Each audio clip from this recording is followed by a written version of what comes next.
Hi everybody, this is Karak with ACG, and welcome to another episode of Walk in the Walk, where we look at a game from a game design standpoint and we sort of critique it and discuss it. Now, today is going to be Dragons Dogma. This will be the first time I'll be doing the review and the Walk in the Walk on the same day, so you can see the link for each one in each video. Now, this isn't about console war bullshit, nor is it about port bagging. I don't want to hear any crap about it's on the PC, so it needs to be on the PS4 or Xbox One, or vice versa. That's not what these videos are about. This is about the look and feel of the game, and if the technical and artistic elements of the game equal the advertised product that we saw in trailers and PR. Now, sure, if there's technical stuff that comes up, I am going to talk about it for sure and discuss it, especially interesting items. But the natural separation of environmental ecosystems and the whole picture as it's presented is more important within this discussion. That, of course, means we're going to be talking about sound, music, voice, graphics, gameplay, and everything else. So let's do this. Dragons Dogma. Let's just listen to some of the sound effects first. Shall we search the area?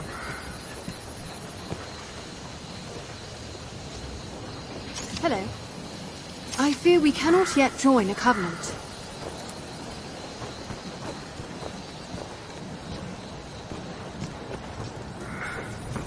If you've aught to ask.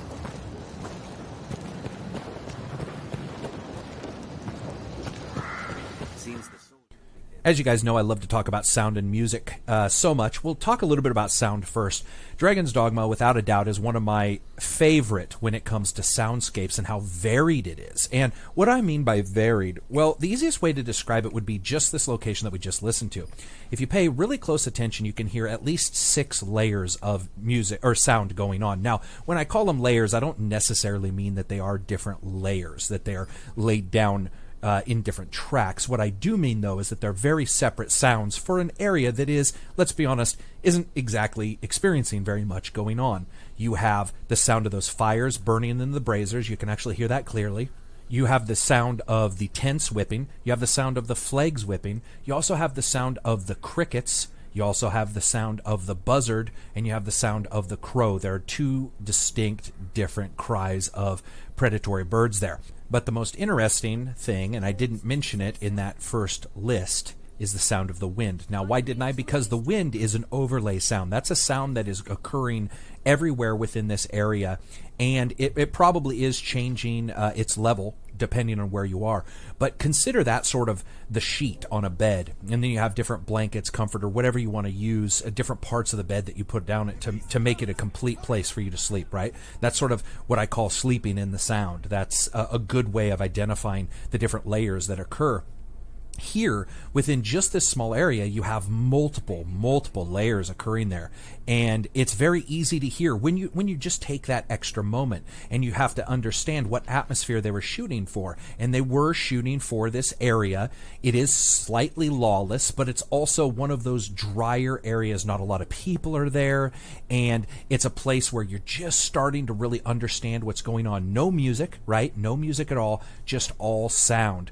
And there's a reason why. Because here in a moment, we're going to meet our first major opponent.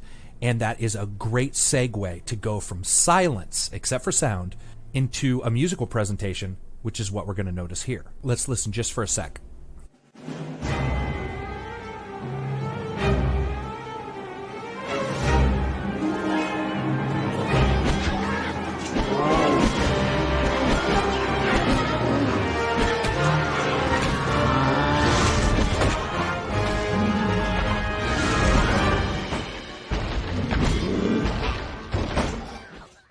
Now, there's multiple reasons why I love that part of the soundtrack. You've got that drums, the violins, and the horns, but one of the greatest parts is, you can watch this over, by the way, when he stands up and looks straight at the camera. When the ogre does this, you hear a single bell go like ding off, and you will notice that with multiple creatures in this game, where when they're first introduced in cutscenes, there is this very poignant moment where there is some kind of instrument that has its own single voice, and I love that. So it's at about 4:01:30 if you want to rewind a little bit, and you can hear that. So what we see now, of course, is the first, in I guess you would call it, elemental ability cast on us, which is fire on the shield and on the sword.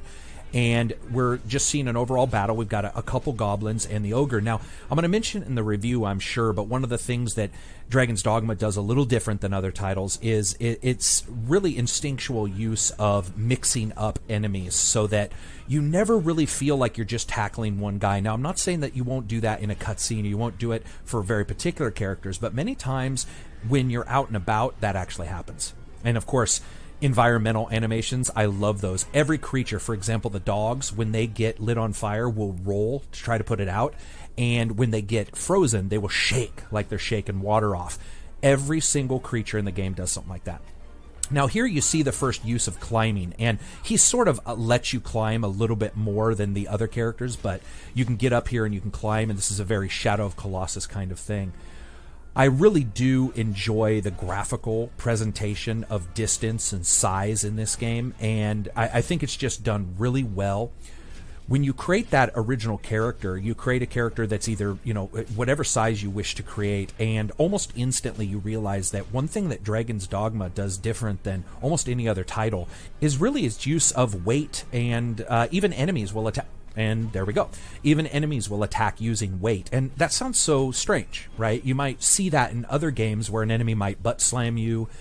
But here in Dragon's Dogma, which is far more like a Dark Souls or a Bloodborne style game, you have this situation where when you make a character who's thin and tall, he can jump to ledges that a fat, pudgy one can't, but a fat, pudgy character might be able to get into areas that the tall one can't in shortcuts for locations. Additionally, female and male make sense and matter differently in this game, where the female can do some quests that the male can't. That kind of stuff I think has been done, but the weight, the distance, the length, the way the characters, I guess, created right at the starting, I haven't seen that done in other titles. And he's dead. Oh, I forgot this guy. Emperor Palpatine's son, as I like to call him. Or one of those bad guys from Phantasm movies. So here we are on the east side of Granzies, east side of the main land. And soon we'll be heading to Grand Soren. And I love that play on words, Grand Soren. But it's called Grand Soren, and I don't even know if that's a true on-purpose play on words, but its location and how you're introduced to it, boy, if it's not, it's super instinctual that they named it that. But we are in one of the first areas. And the reason why I wanted to do this is so that we could talk a little bit about Dark Souls, Bloodborne, and Dragon's Dogma. And a lot of people might ask, why are we talking about those three connected? Well, I think it's pretty simple.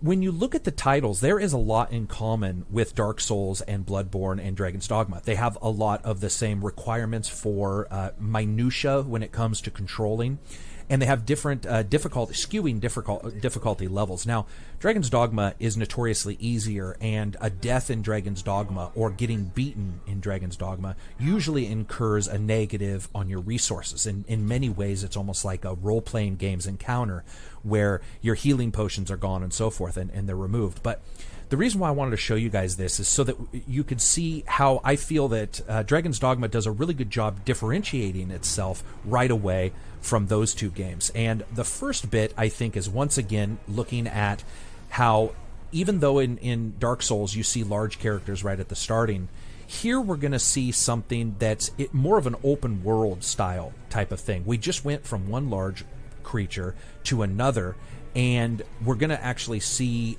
the connection of our stats, just like in Dark Souls, right? That's one of the reasons why I brought it up. Dark Souls has a connection in stats to how you play, your strength, what you can hold, what you can wield.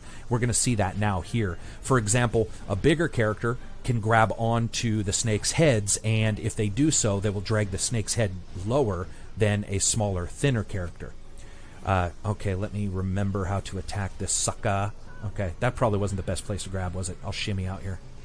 Again, we're seeing that use of the grab on skill, so we're sort of being taught it.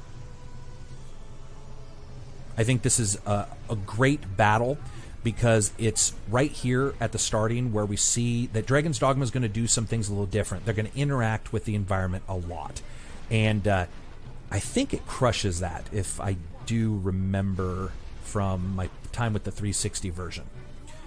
Yes, indeed. Okay, it did. And, of course, that damage will always be there. I love the introduction to these characters and to your overall abilities. It is different than, I would say, Bloodborne and Dark Souls, where those games notoriously cramp you and cramp your style, your movement style, for the most part. And that's on purpose, of course. It doesn't do it every time, but, you are in, most of the time, in what I like to call mansions and mazes. And in Dragon's Dogma, at least the first couple fights you have are very open. And I think that was on purpose. I think that it makes sense that the developers looked at this and were like, if we're going to do something like it, but our own aspect of it, how are we going to differentiate ourselves? And I think one of the ways they do it is distance and that open world. They embrace that open world aspect. Creatures that are far larger, that move around, that destroy the ground, that destroy items within it. Hopefully I don't get it. Well, there we go. I was going to say hopefully I don't get swallowed. God, that's gross looking. Let me get out of this. And they do a really good job, and you get that constant interplay of your new skills, just like you do with those games. But here you get it in a far larger, more open space. Also, here's something to keep in mind. There's a theme going on in Dragon's Dogma that's very noticeable, and many games will have some theme that'll be foreshadowed. And many times it's subconscious on the developers, where they come up with an idea of those initial encounters.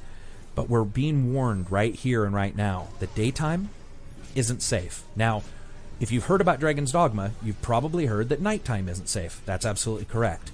But daytime isn't either, and there's a particular reason why, and we'll get to that as we move on. But you're being alerted, even at the starting, that this can happen right in the bright light of daylight. And that's that difference between those other titles, where one sort of lives within the atmosphere of dark mystery, and one, the dark is a mystery. And what's the difference there? Because a lot of people think that's just a play on words. Well, really the difference is atmosphere versus frequency.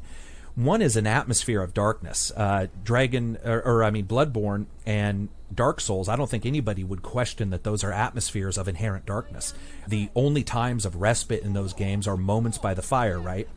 You can't even pause the game, I don't believe. But when you come to, let's say, Dragon's Dogma, it's a frequency. It's an occurrence. It doesn't continue at all times. There are moments of comfort and respite to sort of reset that character back. It doesn't mean it's safe, but it does make you think it slightly is. And there's that cool feeling. And it's sort of like the difference you many times will hear when people are in relationships, where somebody says, I want somebody who's solid, and somebody else will say, I want somebody who's passionate. One has its ups and downs, and one as a whole is somewhat stagnant. Stagnant, of course, not being a bad word here. In a way, you have game development that can be the same way. And Dragon's Dogma starts from the very starting, showing you that though it's going to induce some frequency here, and you're going to see some changes, you'll still need to understand that daytime can be a little dangerous. And we will continue to see that. So let's jump forward. Okay, start recording again. We got looks like a bad guy fight coming up here. One place to talk about pawns, I think, is right now, and the communication that occurs. In many games, you can look at the way the game holds player knowledge and sort of identify what type of game it will be. For example, does the game have logs where it writes out exactly what occurred within the game in the past and as you've been adventuring? Does it have journals where it just notes down what goes on? Does it just have mission notes and it's just basically more about pointing you in the right direction? Very, very interesting is the way Dragon's Dogma handles this. It handles it with the pawns. So you do have a sort of a journal, you do have sort of a mission briefing, but many times it won't steer you the right way. Instead, you have these characters, which are AI, and can be traded between people, and me and you as players can trade our main pawns, but these pawns collect data, locations, monsters, quests, 5 stars. So basically they start out with 0 and they can get as many as 5. And what that incorporates and what that basically represents is how much data they have about whatever it is. So if you kill 500 wolves, then you might have 5 stars for that pawn in wolves, which means they would understand where they live. They would be able to warn you prior to them possibly attacking. They would be able to tell you their weaknesses and their strengths, and they may have some location information as well. Same thing happens with quests. What I really like about how Dragon's Dogma handles a lot of this is there is a difference between, let's say, Bloodborne and Dark Souls and even Skyrim and Dragon's Dogma. There is a co-op feel to it, but they had to make sure, right? They want to make sure that it's not easy. They want to make sure that those guys don't just destroy everybody. So you're not going to have true co-op. So they did this asynchronous co-op where your character exists with you, they learn about the game world with you, and then they go out and are rented by other players or are borrowed by other players. And they can also learn when they're out with them as well. So I could take your character and I could go out there and I could kill a bunch of wolves and a bunch of ogres, and when you got him back, he or she would have more knowledge about those creatures, and there would be more information. So you have this verbal log. Now, a lot of people bitch because they don't like how much the pawns talk. Personally, not only do I like it, I just absolutely love some of the things they say. Yes, everybody's going to have their own limit before they can't handle somebody else talking in their ear. But the pawns and the information that they have, there's something vastly interesting about how they came up with that information, especially when I was not with them. And that's the feeling that Dragons Dogma gives you that no other game does. That there is a chance that your guys were out there questing without you, and then they come back and they have more knowledge. There's something absolutely insane about that. Every time you go to an inn, your character is uploaded, and all of his stats are, and everybody who then jumps in can search for me as a user, or random people grab that character and invite him into the gameplay. Now you have a main pawn as well, and all of these pawns can be controlled. They can be told to go, to help you, to attack. As you can see now, I've got fire on my sword and shield. That's a pawn who's cast that natural elemental attack on those items. So you have this really cool interaction of a normal aspect of any game, right? Which is the log, which is the journal. But they've spread it to these verbal characters. In a way, it's sort of the opposite of finding tape players in BioShock Infinity. Or something, some kind of audio log. You have the audio log with you, and the audio log with you learns as you travel forward. Absolutely stupendous idea. I know a lot of people have an issue with how much they talk, but I personally feel that that is a complete gameplay add and an absolutely excellent game design. Now here we're seeing, again, multiple creatures. One of the things that the game does is it makes sure that most of the time it throws multiple creatures at you at once. It doesn't mean they'll always be that way, but many times you fight one guy, the fight doesn't need to spread too far before there's another type of character facing you. So I jumped forward here so I could discuss a little bit about the way I feel that Dragon's Dogma handles questing and just how next level it was to me, especially when this first came out. In many games, let's be honest, if you killed the Hydra, you'd either put the damn giant Hydra in your pocket, right? Witcher 3 handled this well by putting them on the horse, but you have this bounty, and most of the time, basically, a shortcut would be taken. You would take this Hydra already to the king, and it would be done either in a cutscene or without a cutscene, and you would just show up there, and it would say 8 hours later.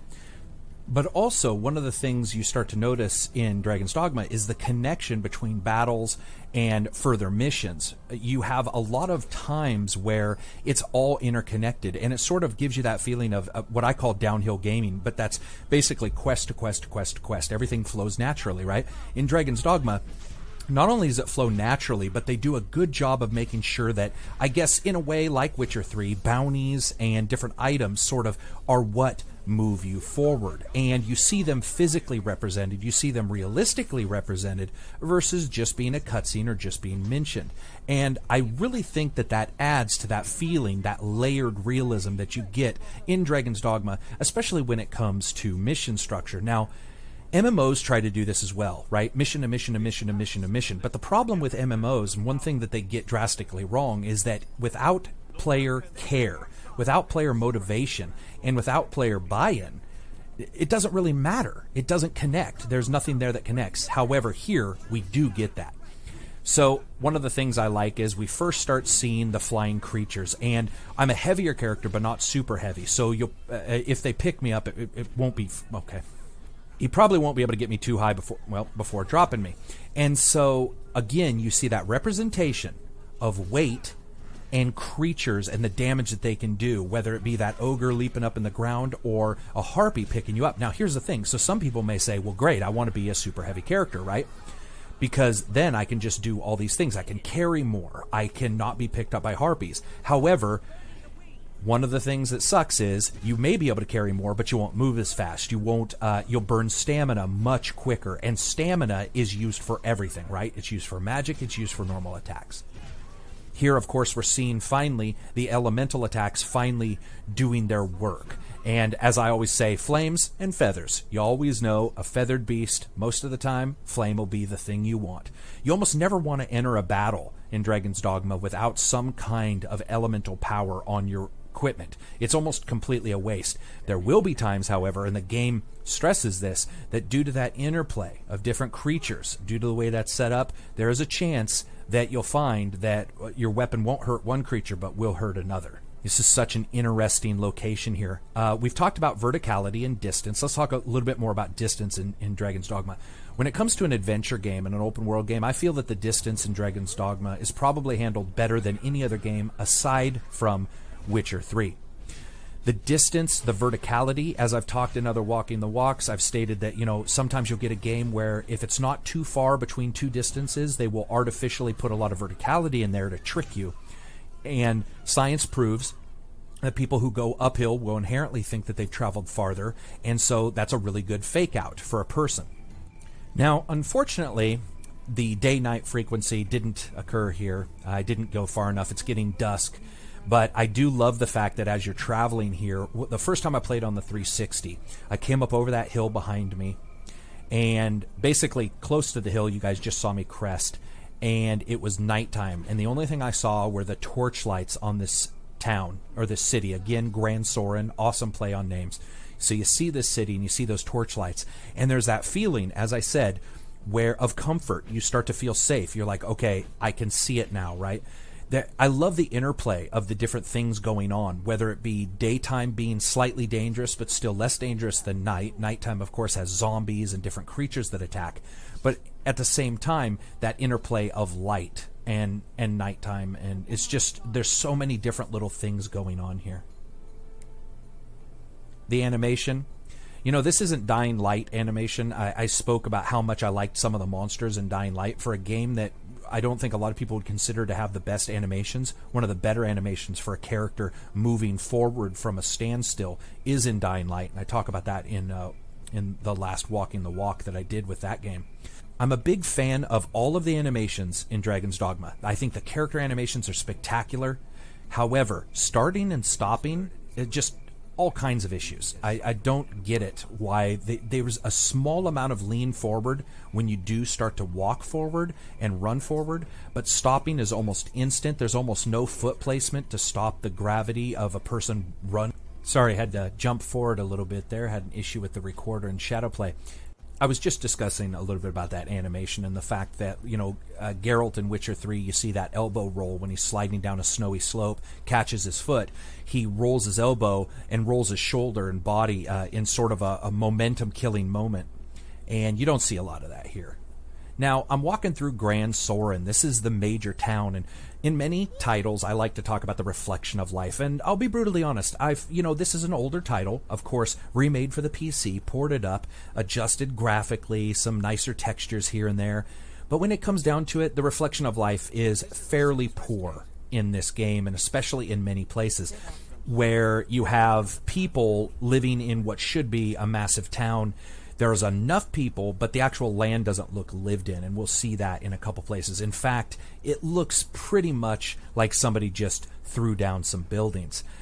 One thing I've always talked about is that difference between, let's say, inhabited land and risk land or wild land, threatening places, or the separation of church and state.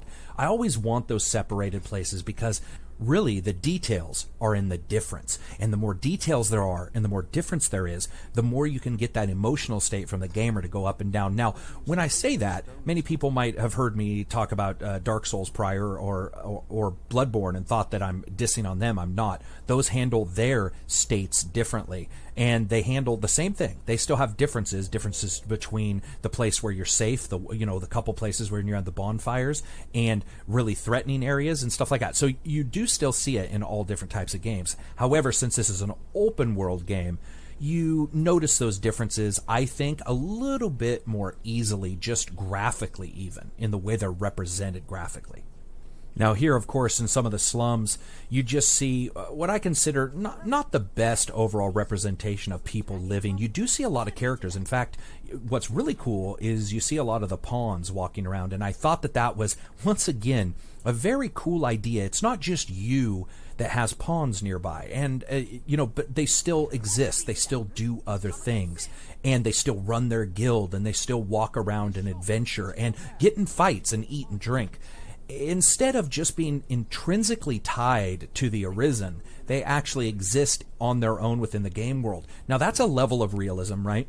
They don't go past that. They just have that one level of realism, but it's just one more state of realism that in many ways is sort of like Radiant quests in Skyrim or the job system in Skyrim. In a small way, the pawns have their own job system. It's nowhere near as detailed as those, but it still exists, and it still adds a small amount of realism that a character may buy off on between quests, right? It's those moments between quests when you see stuff like that.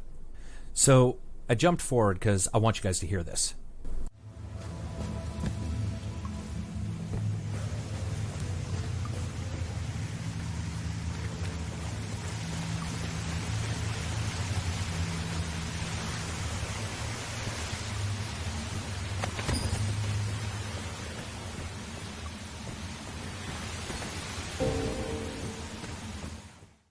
That is just spectacular. It's fabulous sound work. You could hear that blanket sound once again. They almost always have some kind of blanket sound in this game, and this time it's those waterfalls. But you can also hear the distinctive different waterfalls. You could hear 3 or 4 different tempos of water dripping, and you could hear that sound occlusion that was occurring when you come up and down this tunnel, and the sound waves no longer can get to you except from right behind you. Really, really good job. Just simply excellent tonal work throughout this entire bit here. Really surprised me. I just had to stop here and let you guys listen to this because, man, it's even better than what I remember on the 360, and I thought on the 360 I had good. So I wanted to walk forward and show you guys something a little bit different, and this is an area that I really love, this abbey and this dead trees, this look that in many ways does remind you of the other titles that I've talked about here, Skyrim, Dark Souls, and of course Bloodborne and other RPGs, action RPGs of their like. This game, I think, does a really good job, the mixture of the particle systems as well as just the overall differences in textures here and the way they put together the geometry, does a really good job of separating this place from a place that's near it, but still, makes it look unique on its own. It also brings forward that one thing I've mentioned a couple times, the absence of an overriding thematic track playing at all times during Dragon's Dogma. Dragon's Dogma many times is soundtrack light or soundtrack negative. There's nothing playing. And that's great. That's the way I think the game feels more like an adventure. There's something just really tonally correct about just sound effects in some areas, and I know a lot of people who play these type of games will turn off music anyway. I get that. I think that number one, the developer has to have planned that in the first place, otherwise sometimes it won't fit, right? Musically it won't fit if the music's just off. That ogre battle wouldn't have been the same that I showed you guys at the starting without that small bell indicating that boss. So let's move on.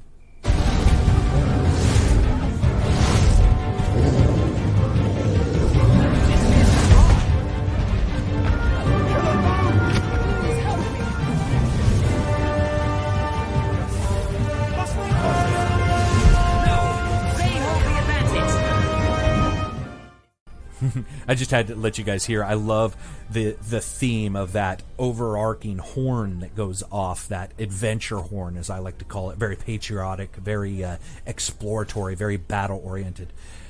So to talk a little bit about how the atmosphere is handled in Dragon's Dogma, I wanted to show you guys a battle at night with pretty much typical light sources. God darn it, with pretty much typical light sources. And so decided to take on this ogre, and unfortunately they've outfitted me with the wrong elemental resistance. This does happen where you'll go out with the team and they just won't have what you need. You won't have thought forward to it.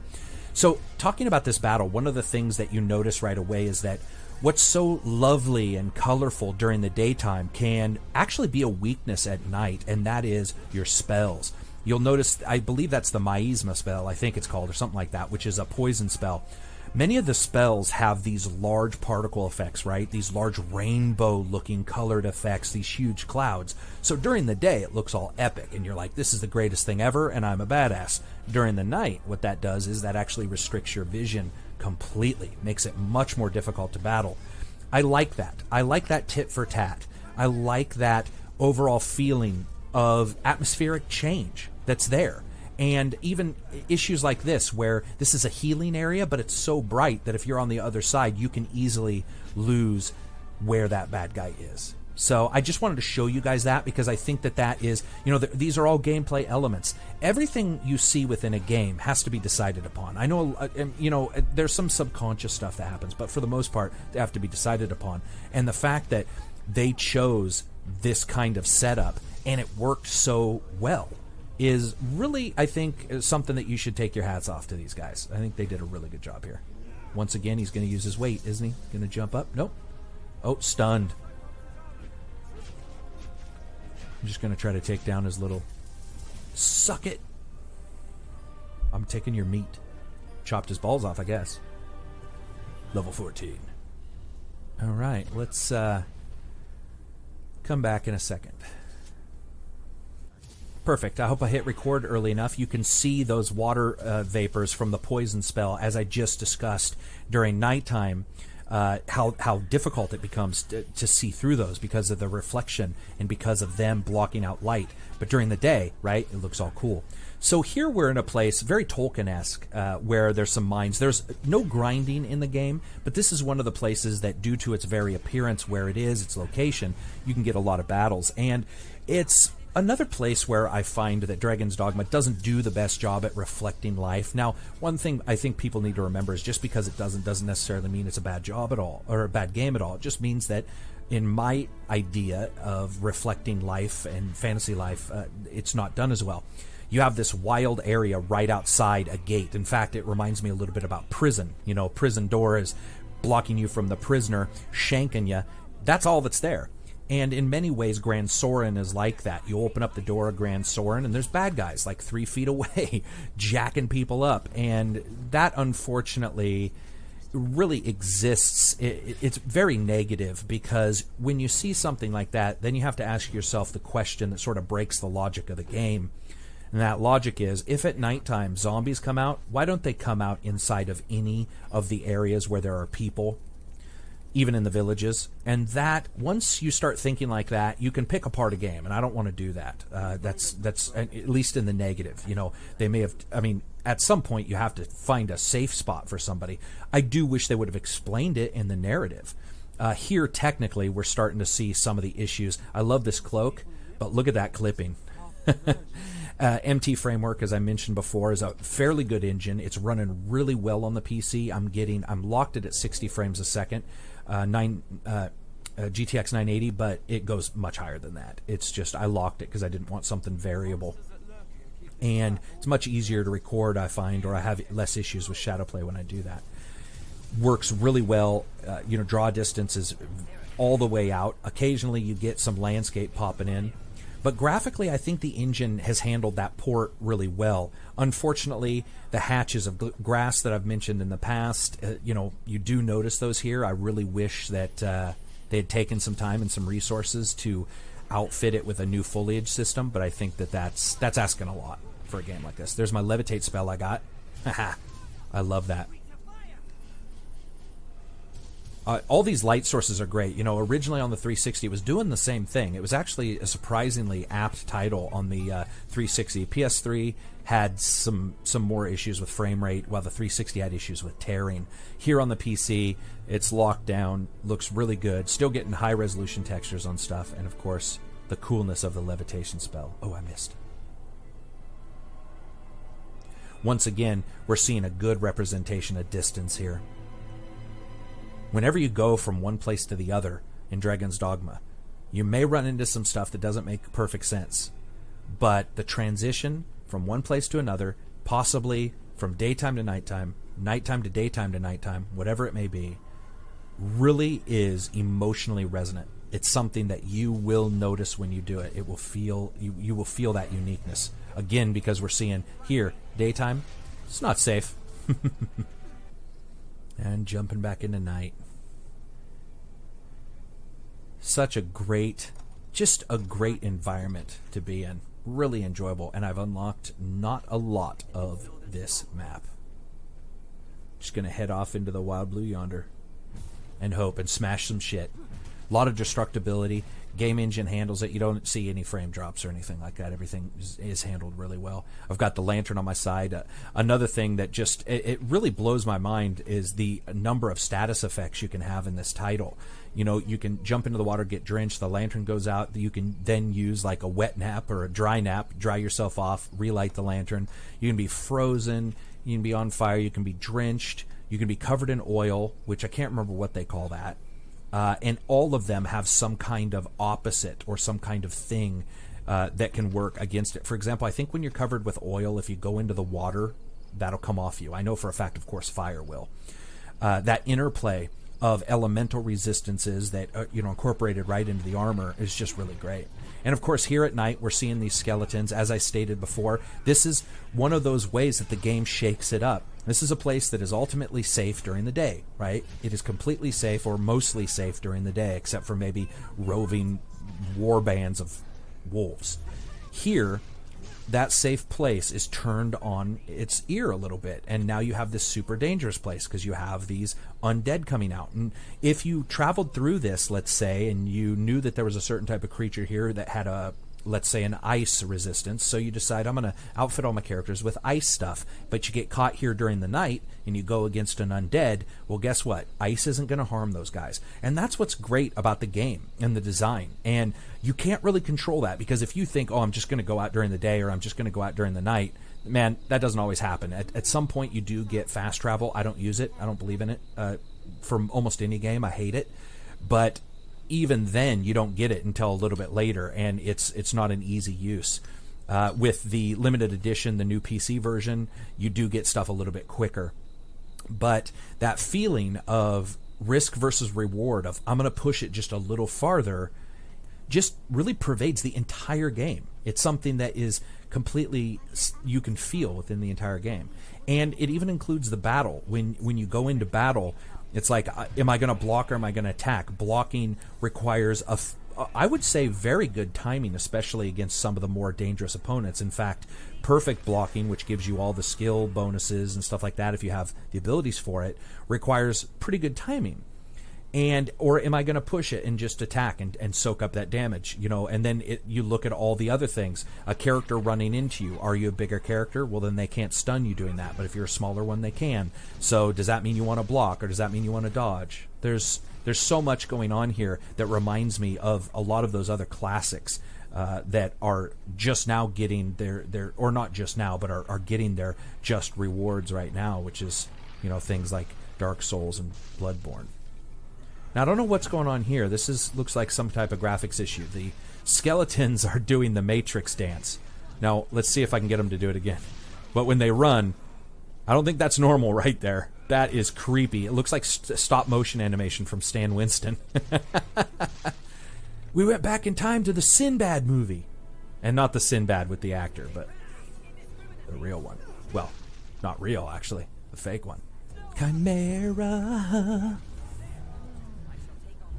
Really enjoy the animation on this character. So well done. Unfortunately, you do see a lot of clipping in the different trees and stuff like that, but the different attack animations, look at that. I mean, you could take a screenshot of that. You got two of the characters hanging on the snake's on the tail of the snake attacking people, harpies in the air. This is just crazy. Poison now. Somebody's cast poison. Actually, that might be the creature. It just butt slammed me there. Yep, and now wolves. The story is complete. I think when it comes down to it, a lot of people like to call this, Dark Souls Light, or say that it's a Dark Souls Light kind of game. And without negativity, you could say that. But in many ways, to me, this is like a heavier version of Skyrim. And I mean that. And this is coming from a fan of Skyrim. I really enjoy my time with that game and understand its imperfections and its problems. But at the same time, inherently really enjoy what I get to play there. But here, like you just saw, when 3 wolves are tearing into your pawn and got him on the ground, and you have to go in and save him with your fireball spell, and while you're fighting off a chimera, some harpies, and some wolves, There's a lot to this that just really feels better than the battle systems in many other games. I feel like I'm in control almost all the time when I'm playing this title, and that really can't be said for anything other than a couple action games, of course, including Dark Souls and Bloodborne. So, oh, knocked me back. Use levitation. Levitation dodges are great. They work really well. Here, I'm going to light him on fire. And, oh, there we go. Did you guys see the wolf rolling there? I love that. Oh, snake. Ooh, Snaketail fell the hell off. That doesn't always happen. Light him on fire. Or, whoops, lightning. If you guys watch real closely, yeah, you just saw it there. You can see that shake of the beast's head when it gets hit by lightning. It looks like it fucking hurts, man. So anyway, I think that'll be it for me. I hope you guys enjoyed this video. It's a little shorter than others, but that doesn't necessarily mean anything other than I finally got to the point a little quicker than I did in past videos. So I hope you guys liked the video. If you did, hit thumbs up. If you didn't, hit thumbs down. Feel free to spread it if you want to talk about Dragons Dogma and the gameplay that goes in it and the story and the music. Feel free. If not, don't worry about it. As always, peace out. And you're dead, sucker. And I'm going to pick up the testicles I cut off you.